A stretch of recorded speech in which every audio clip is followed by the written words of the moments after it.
Music theory has lost its mojo. While today music theory is known, if it's known at all, as merely one among many subdisciplines of music. Music, in turn, as one of many fine arts, and the fine arts as one amongst many categories of inquiry. In antiquity, music theory was the keystone of the liberal arts, which helped certain people become well-rounded humans. But further, music was understood as only partly human. It embraced the harmony of the well-rounded spheres, the sun, the moon, and so forth. This understanding was passed down from still more ancient times, attested to by certain astronomically aligned, acoustically resonant monuments. Above all, the Great Pyramid of Giza, part of a machined complex that includes the decidedly non-human figure of the Sphinx. With its millions of multi-ton blocks, perfectly fitted and permanently joined, but with scorch marks tracing out missing pieces, what Christopher Dunn calls the musical instrument of the pyramid can be neither fully understood in its functionality, nor reconstructed with today's technology. We must recognize that we have lost profound knowledge and power. Like the empty, silent pyramid, music theory is a shell of what it once was. The basic barrier to progress is that music theory continues to hew to the figure of the human, which, as Ian Bogost points out, limits not only humanist relativism, but also scientific naturalism, the two main intellectual orientations of our time. For the humanist, things are constituted by humans through culture. For the scientist, similarly, things are constituted of analyzable material bits for human exploitation. Whenever something is encountered that is created neither by humans, as they are presently understood, nor for humans, it tends to be suppressed, thereby hemming in our knowledge. Hence, whale song, for example, is ignored by music theory, and elsewhere, it is known by the sterile, exclusionary term whale vocalization.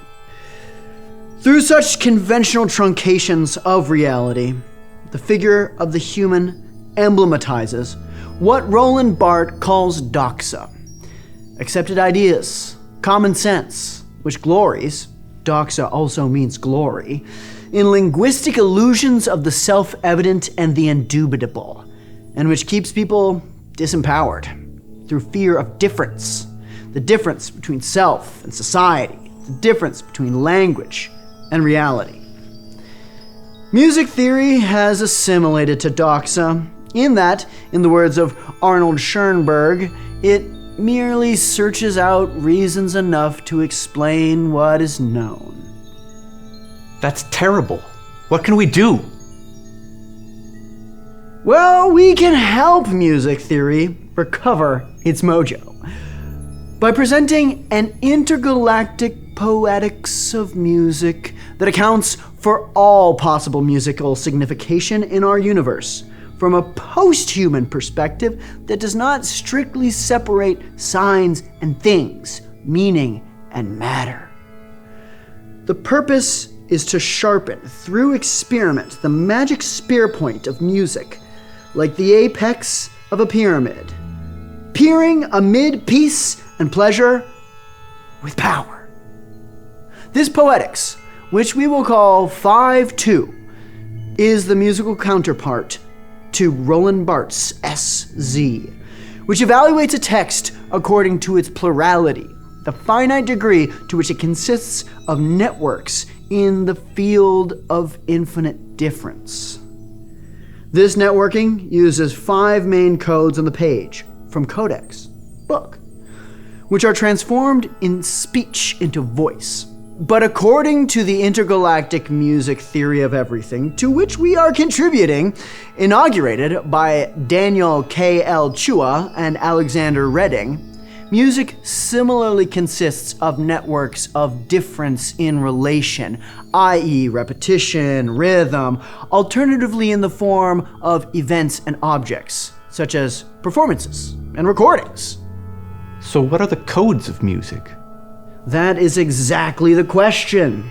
5-2 traces a path from the polarity of positive and negative, or yang and yin, that conditions all reality to the plurality of quintuply coded music and language, which are themselves polarized in poiesis. Like the sun illuminating the moon, yang also means sun. Music lends its light and lilt to language, and language languishes without it. And like the moon with its distinct phases, language sacrifices a measure of this radiance for the precision and profusion of its signs, a measure of which we find in music as well. Much as in Chinese philosophy, the interplay of yin-yang visible in the heavens is reflected on earth by the interaction of 5 elements. So it will become apparent that there are 5 main codes in music, as there are in language. Today we will get an overview of these codes.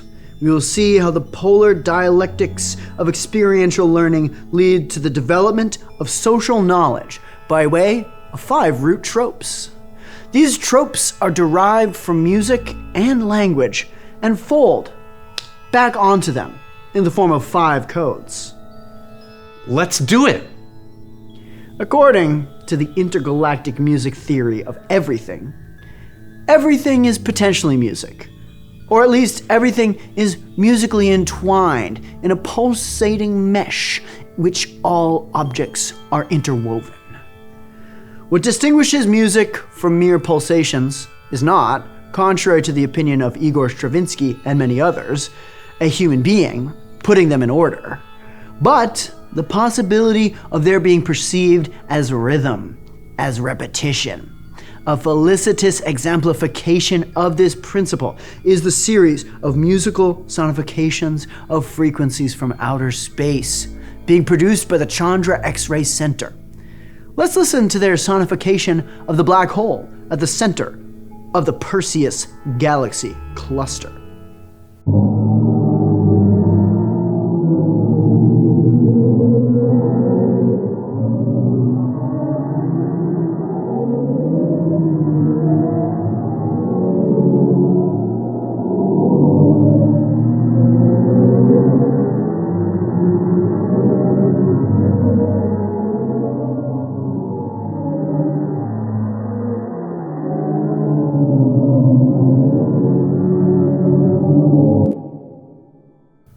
Now there's a disc I would put on my turntable.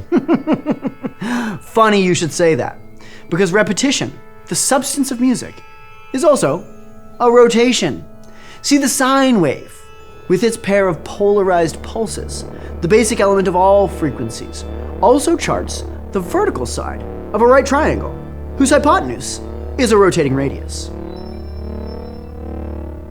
We find circles everywhere, bubbling up from the quantum foam of tiny, entangled, superposed spherical wormholes to structures like the Big Ring, a 1.3 billion light-year diameter slinky in the sky. As Nassim Haramein says, there is one thing. There is a field that's spinning. Soup in spin. Yes!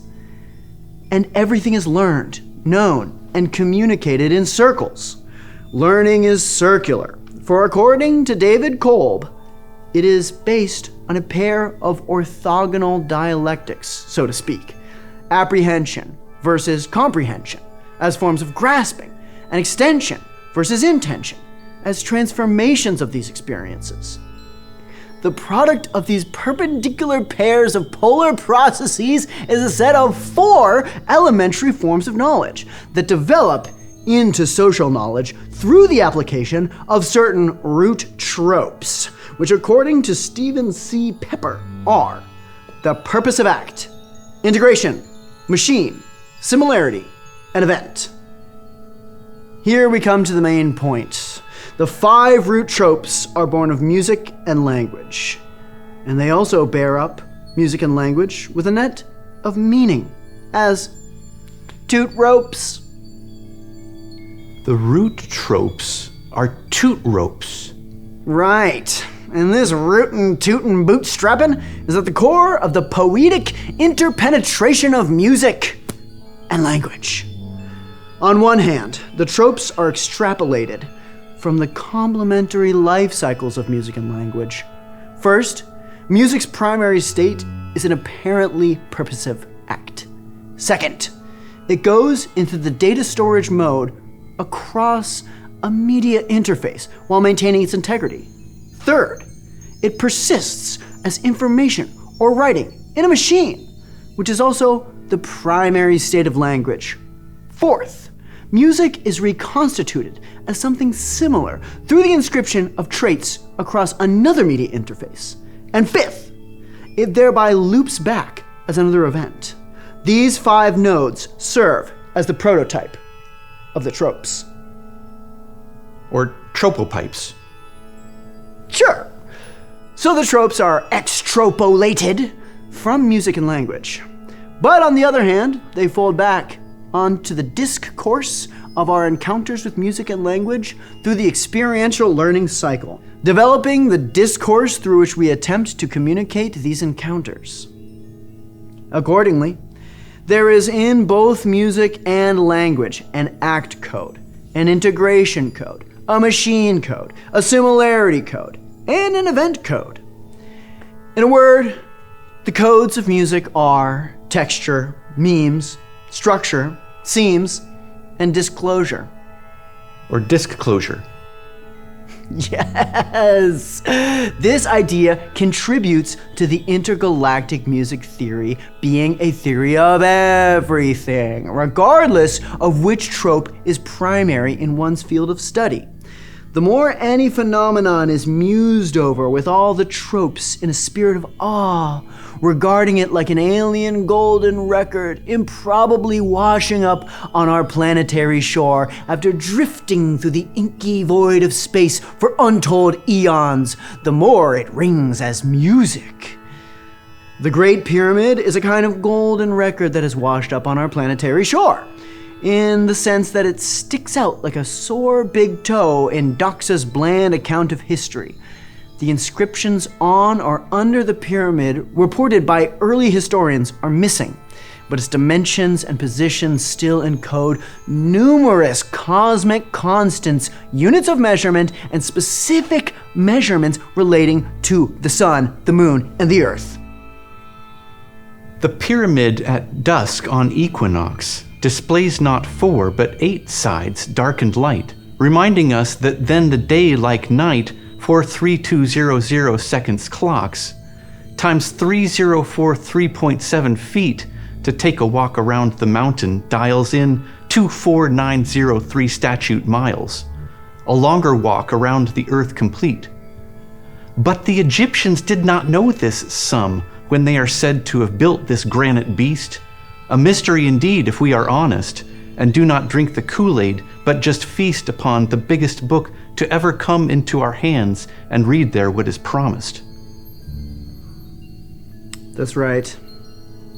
We will keep coming back to the sun, the moon, and the prism-like pyramid as we outline each of the codes in turn around the circle of tropes, explaining their logic and interrelations. There will be no jargon or musical notation. Finally, we'll examine more fully how musical and linguistic codes work together in The Dark Side of Oz, the mashup of the audio from Pink Floyd's The Dark Side of the Moon and the video from MGM's The Wizard of Oz.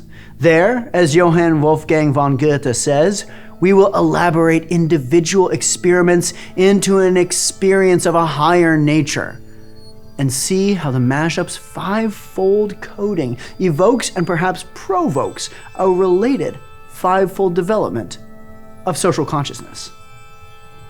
I'm game.